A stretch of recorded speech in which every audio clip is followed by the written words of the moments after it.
Jai Shri Krishna. Dear students, welcome to my channel. I am Partha from DK Education Hub and today's our topic is Gala Basic Maths Paper 1 Section B. Lecture start करने से पहले बता दूं कि video को पूरा देखें, गाला के डिटेल्ड सॉल्यूशन के लिए हमारे साथ बने रहें। अगर लेक्चर आपको पसंद आए तो इसे लाइक करें, अपने दोस्तों के साथ इसे शेयर करें और अपना फीडबैक कमेंट में लिखें। तो आइए लेक्चर स्टार्ट करते हैं। तो सबसे पहले question 25, find the zeros of the quadratic polynomial x square plus 7x plus 10। तो यहां पर गिवन क्वाड्रेटिक पोलिनोमियल है x square plus 7x plus 10। इसके जीरोस फाइंड करने के लिए सबसे पहले तो हम इसको जीरो के साथ इक्वेट कर देंगे, ठीक है। Now middle term splitting method. So 10 के फैक्टर्स जिससे 7 आए तो 5 टू 10 होता है। So x plus 5 x plus 2 is equals to 0।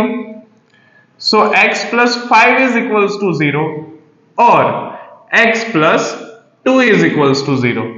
So x is equals to -5 और x is equals to -2। So answer हमारा क्या आएगा? -5 एंड -2। सो आखिर में लिखे कि so the zeros are -5 and -2। Okay, now next question, find a quadratic polynomial whose sum and product of its zeros are -1/4 and +1/4। यानी कि यहां पर किसी क्वाड्रेटिक पोलिनोमियल के जीरोस का समेशन और मल्टीप्लिकेशन दिया हुआ है और इसके ऊपर से हमें क्वाड्रेटिक पोलिनोमियल फाइंड करना है। तो let the zeros of quadratic polynomial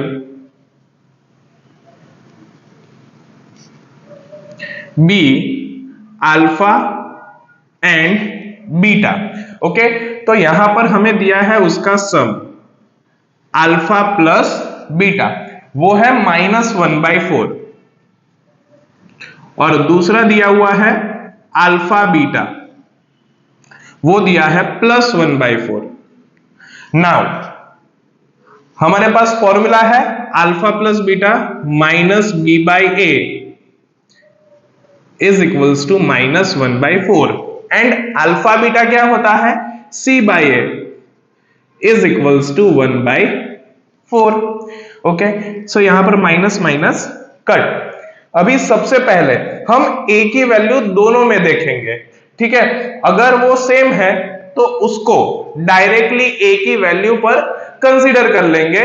अगर अलग अलग है तो सबसे पहले a की वैल्यू सेम करेंगे और फिर आगे बढ़ेंगे। सो फिलहाल तो यहां पर a की वैल्यू सेम है तो डायरेक्टली लिख लेंगे। So a is equals to 4, b is equals to 1 and c is equals to 1. Now standard form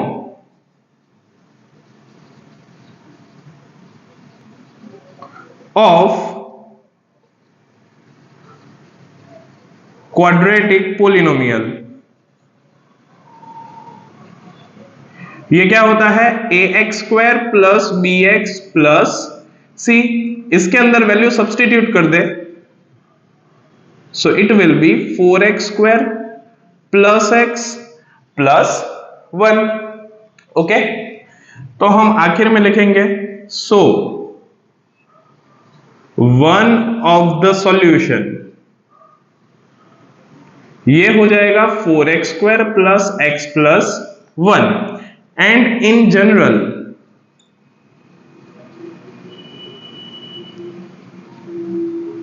solution हो जाएगा k into 4x square plus x plus 1 where k is real positive number. Okay, now next question.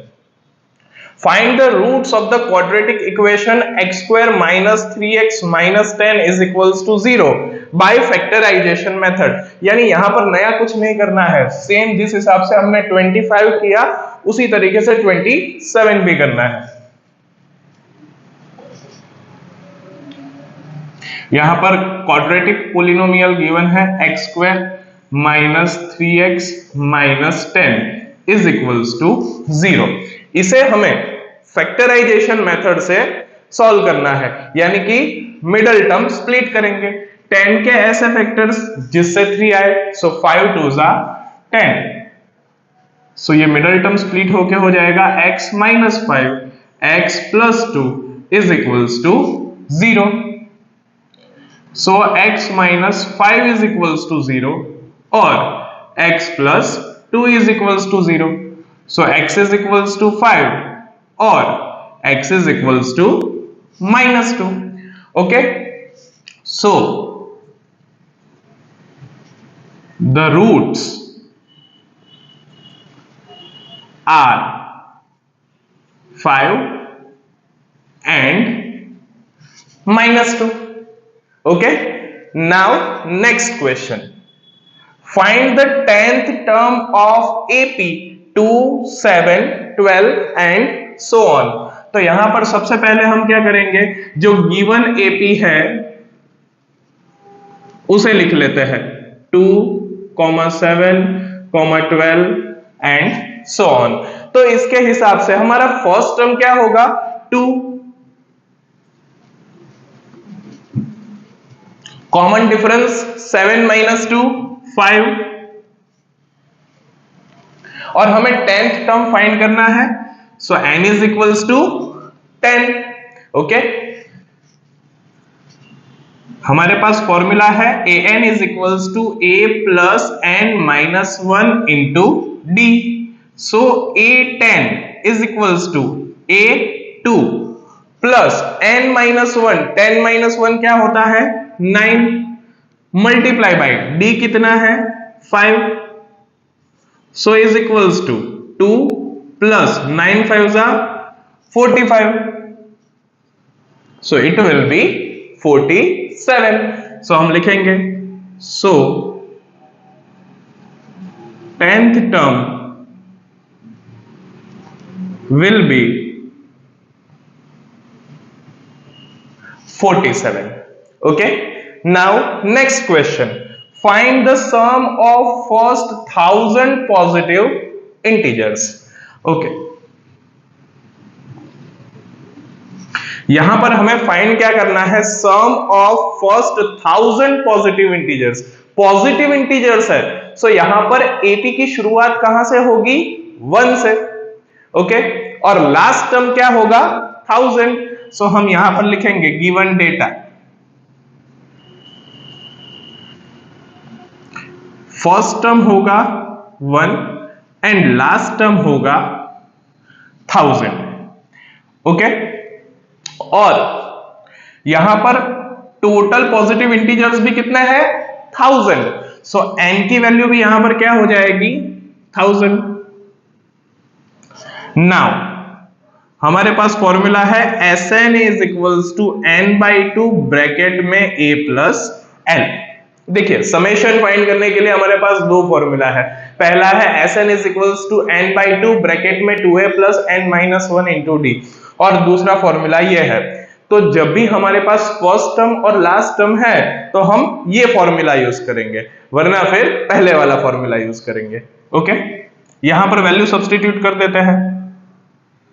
So S 1000 is equals to 1000/2 multiply by 1 plus 1000, so it will be 500 multiply by 1001। इसका multiplication 500 के साथ करने पर हमें answer मिलेगा 500 500। Okay, तो आप इतना नोट डाउन कर लीजिए, फिर थोड़ा और आगे बढ़ते हैं। Now, next question. Find the distance between the points 2, 3 and 4, 1 using distance formula. तो बच्चों समझो, यहां पर हमें दो पॉइंट्स गिवन है. Let point P23 and Q41 be the given points.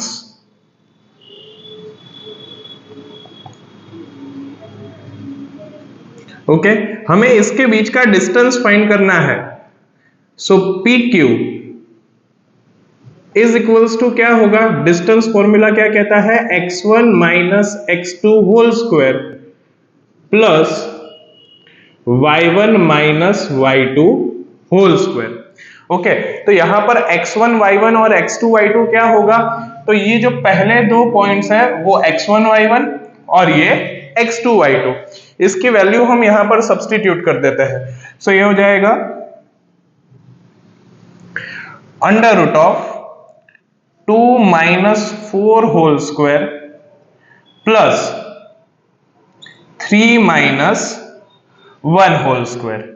Okay, 2 minus 4 minus 2 उसका स्क्वायर होता है 4 प्लस 3 माइनस 1 2 उसका स्क्वायर होता है 4. So is equals to 4 plus 4 8, इसका स्क्वायर रूट निकाले तो ये आएगा 2 root 2. So distance between the given points will be 2 root 2 units. Okay, now next question. Find the values of y for which the distance between the points P2 minus 3 and Q10y is 10 units. यानी कि same question है लेकिन यहां पर distance given है और एक coordinate find करना है. Okay, here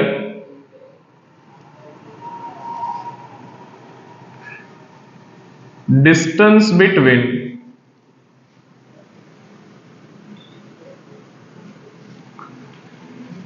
P2 minus 3 and Q10y is 10 units. Okay, so हम ऐसा लिख सकते हैं PQ इज इक्वल्स टू 10. अभी दोनों साइड स्क्वायर कर लेते हैं. So it will be PQ square is equals to 10 का square 100. Now using distance formula, this is x1 y1 and this is x2 y2. Using distance formula ये हो जाएगा 2 minus 10 whole square plus minus 3 minus y whole square is equals to 100. Now 2 minus 10 minus 8 का square 64 plus इसमें से minus common निकल जाएगा और minus का स्क्वायर यानी ये हो जाता है प्लस. ओके, तो देन अंदर क्या बचेगा, y प्लस 3 होल स्क्वायर. इसका एक्सपांशन हम कैसे करेंगे, x plus Y whole square is equals to X square plus 2xy plus Y square. So उसके हिसाब से ये हो जाएगा y square plus 6y plus 9 is equals to 100. So y square plus 6y. Now 64 plus 9 73. 100 को इस side ले आते हैं. सो 73 माइनस 100 तो ये होगा minus 27 is equals to 0. Now middle term split करते हैं 27 के फैक्टर्स जिससे 6 आए. 9 3 जा 27. Then it will be y plus 9 y minus 3 is equals to 0. So y plus 9 is equals to 0 और y minus 3 is equals to 0. So y is equals to minus 9 और y is equals to 3. Okay, so y की दो values possible होगी, -9 या फिर 3. Now next question, if sin theta is equals to 4/5 calculate cos theta and tan theta। तो इसके लिए सबसे पहले तो हमें एक राइट ट्रायंगल कंसीडर करना पड़ेगा। Let triangle PQR be right triangle in which angle Q is right angle। Okay, so हम यहां पर एक राइट ट्रायंगल कंसीडर कर लेंगे PQR। Q राइट एंगल है और एंगल P को हम थीटा एंगल कंसिडर कर लेते हैं। ओके, नाउ गिवन क्या है, sin theta is equals to 4/5।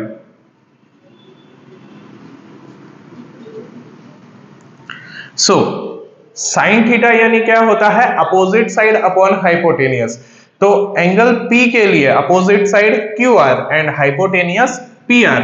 So QR by PR is equals to 4/5। Okay, so हम ऐसा भी लिख सकते हैं कि QR by 4 is equals to PR by 5। Okay, कुछ नहीं किया, मैंने टर्म्स को रीअरेंज किया। इसको हम k के साथ इक्वेट कर देंगे, where k is real positive integer. Okay, अगर QR बाय 4 को k से इक्वेट करें, सो QR क्या हो जाएगा, 4k। और अगर PR बाय 5 को k से इक्वेट करें,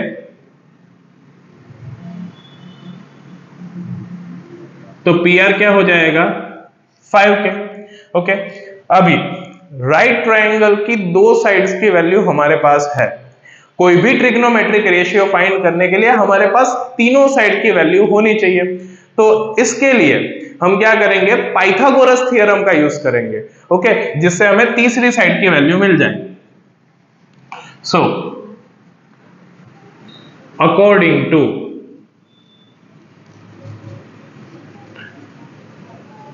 पाइथागोरस थ्योरम, पाइथागोरस क्या कहता है, hypotenuse square is equals to perpendicular square plus base square. So ये होगा PR square is equals to PQ square plus QR square.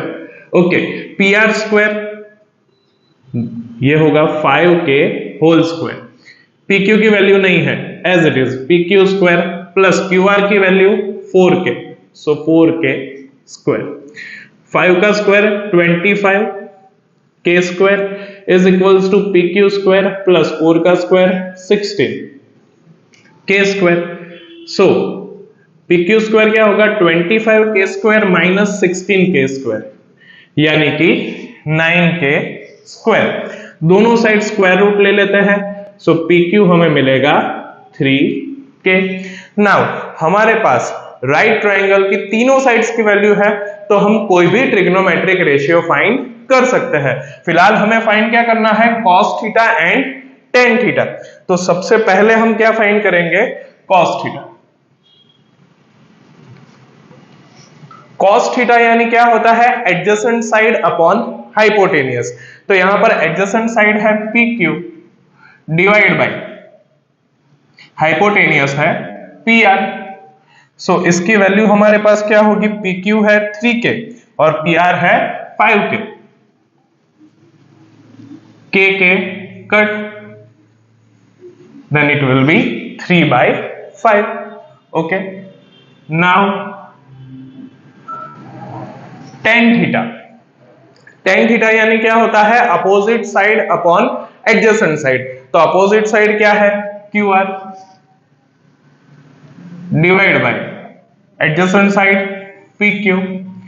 QR की वैल्यू हमारे पास है 4k और PQ की वैल्यू है 3k, k cut, then it will be 4 by 3.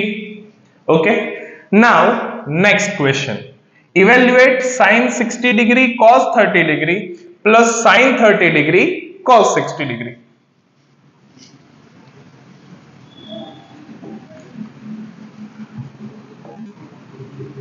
तो इसके लिए हमें ये ट्रिग्नोमेट्रिक रेशियोज की वैल्यू अलग अलग एंगल्स पर आनी चाहिए। ये सबसे इजी सम्स होता है।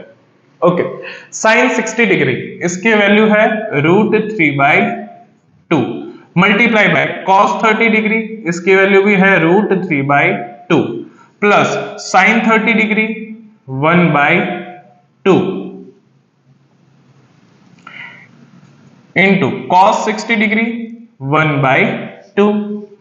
Now √3 into √3 3 by 2 2 za 4 plus 1 1 za 1 2 2 za 4 3 plus 1 4 so 4/4 ये हो जाएगा 1. Clear? Now next question 34. A tower stands vertically on the ground. From a point on the ground which is 15 meter away from the foot of the tower, the angle of elevation of the top of the tower is found to be 60 degree. Find the height of the tower. तो देखिए ये question है application to trigonometry का। ठीक है, जब भी ये चैप्टर का कोई भी क्वेश्चन आए तो आपको सबसे पहले फिगर बनाना आना चाहिए। ठीक है, फिगर बनाने के लिए हम ये जो क्वेश्चन है उसको छोटे छोटे पार्ट्स में डिवाइड करेंगे। ठीक है, एक बार फिगर बन गई उसके बाद इजीली आप इसको सॉल्व कर सकते हो। तो देखिए यहां पर बोला है अ tower stands vertically on the ground, तो हम नॉर्मली ये ग्राउंड कंसीडर कर लेंगे और मान लेते हैं कि यहां पर ये कोई टावर है। Okay, from a point on the ground which is 15 metre away from the foot of the tower, तो फुट ऑफ द टावर यहां पर होगा, उससे 15 मीटर दूर मान लेते हैं कि ये 15 मीटर है। The angle of elevation of the top of the tower, angle of elevation यानी नीचे से ऊपर की ओर देख रहे हैं, is found to be 60 degree.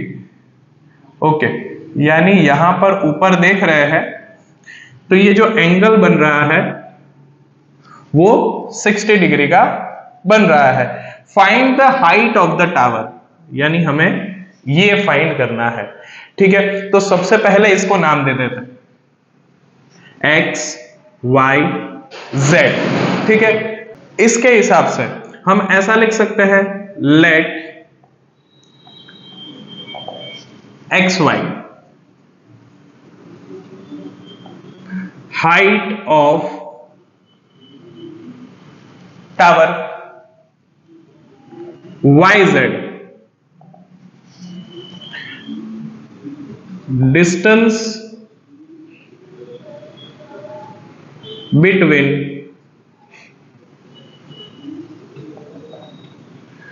Given point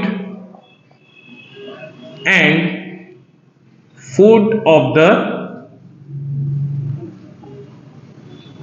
tower and angle of elevation ये है 60 डिग्री। ठीक है, तो अभी समझिए यहां पर ये जो एंगल दिया है उसकी अपोजिट साइड फाइंड करनी है और हमारे पास है क्या, एडजेसेंट साइड। ठीक है, सो ये कौन सा रिलेशन होता है, tan थीटा का। tan थीटा यानी क्या होता है, opposite side upon adjacent side. So tan 60 degree is equals to क्या हो जाएगा, xy upon yz। Okay, tan 60 degree इसकी वैल्यू होती है √3 is equals to xy find करना है और yz है 15। सो xy इज इक्वल्स टू क्या हो जाएगा, 15√3 metre. Okay, so height of the tower will be 15√3 metre. Okay, सो आप इतना नोट डाउन कर लीजिए, फिर थोड़ा और आगे बढ़ते हैं। Now next question, two cubes each of volume 125 centimetre cube are joined end to end, यानी कि इस तरीके से दो क्यूब्स को एंड टू एंड जॉइन किया हुआ है। Find the volume of the resulting cuboid. तो देखिए, दो क्यूब्स को ज्वाइन करने से क्या बन रहा है, क्यूबॉइड। हमें इसका वॉल्यूम फाइंड करना है। तो सबसे पहले गिवन क्या है, वॉल्यूम ऑफ क्यूब, और वो कितना है 125 सेंटीमीटर क्यूब। ओके, तो सबसे पहले ये फॉर्मूला की मदद से हम साइड ऑफ क्यूब फाइंड कर लेते हैं। Let side of cube be a centimetre. Okay, now volume of cube, इसका फॉर्मूला होता है a cube. Okay, so 125 is equals to a cube, दोनों साइड क्यूब रूट ले लेते हैं। सो a is equals to 5 centimetre. तो देखिए, यहां पर क्यूब की साइड हमें मिल रही है 5 सेंटीमीटर। अभी क्यूबॉइड की बात करें तो क्यूबॉइड के अंदर 3 डायमेंशन होते हैं, length, breadth and height. Okay, तो यहां पर क्यूब की साइड 5 सेंटीमीटर है, इट मींस ये पहला क्यूब, तो ये 5 सेंटीमीटर। ये दूसरा क्यूब, ये भी क्या होगा 5 सेंटीमीटर।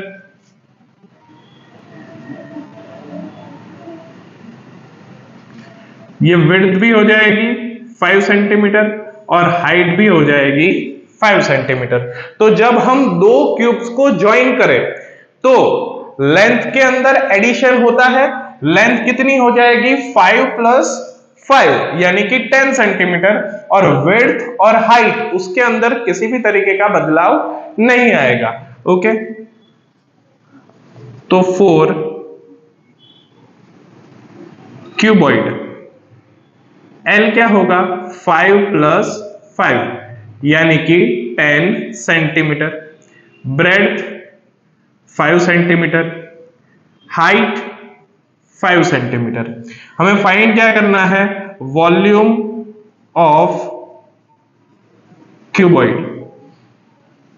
ये क्या होता है L B H, L 10 multiply bye B 5 और H भी 5, 5 5 25, 10 250 सेंटीमीटर क्यूब।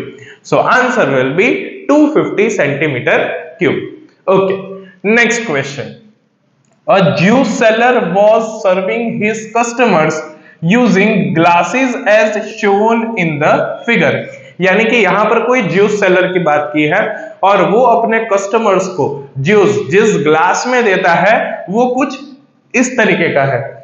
ठीक है, so the inner diameter of the cylindrical glass was 5 centimetre. हमें यहां पर डायमीटर दिया हुआ है, वो क्या है 5 centimetre, but the bottom of the glass had a hemispherical raised portion, इस तरीके से है, which reduce the capacity of the glass, जिससे ग्लास की कैपेसिटी कम हो जाती है। If the height of a glass was 10 centimeter, find the apparent capacity of the glass. Capacity means what? Volume. Okay?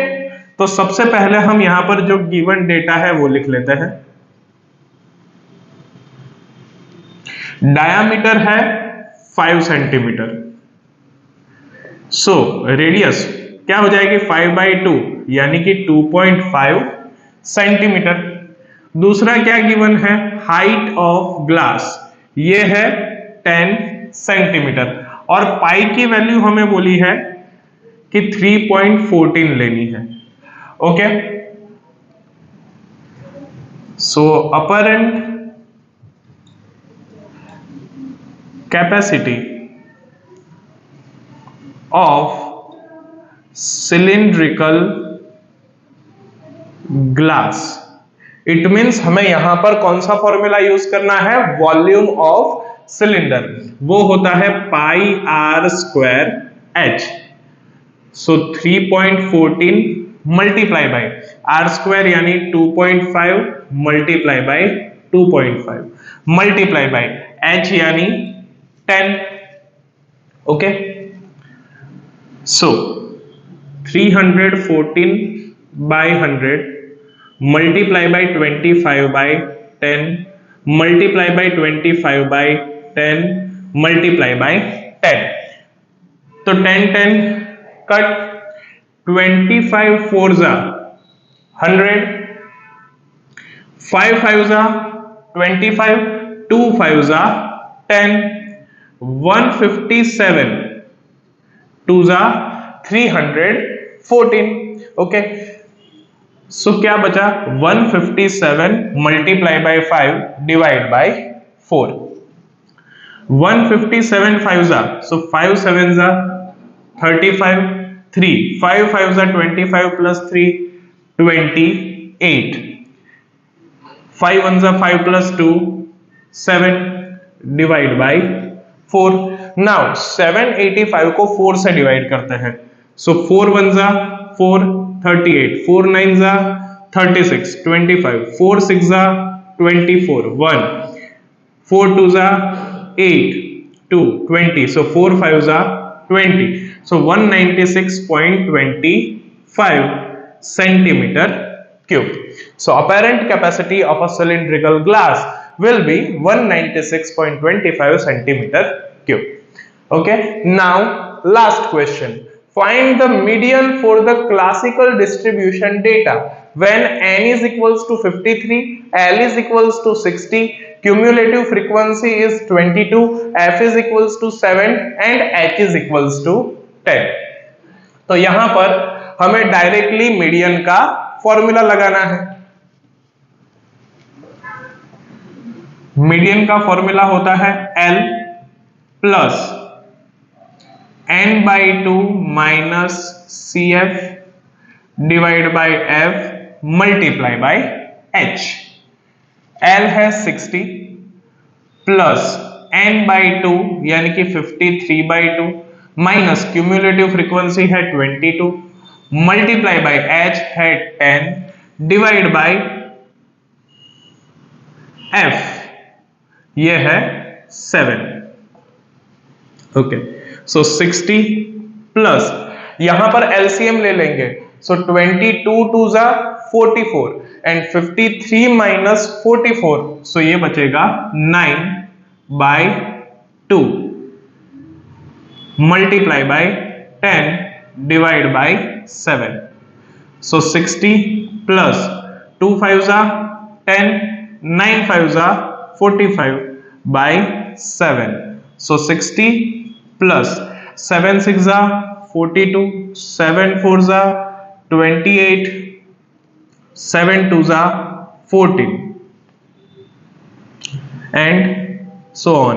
So 60 plus 6.42, so ये हो जाएगा 66.42. So median will be approximate 66.42. Okay, so I hope ये lecture आपको अच्छे से समझ में आ गया होगा। So thank you for watching my video. जय श्री कृष्ण।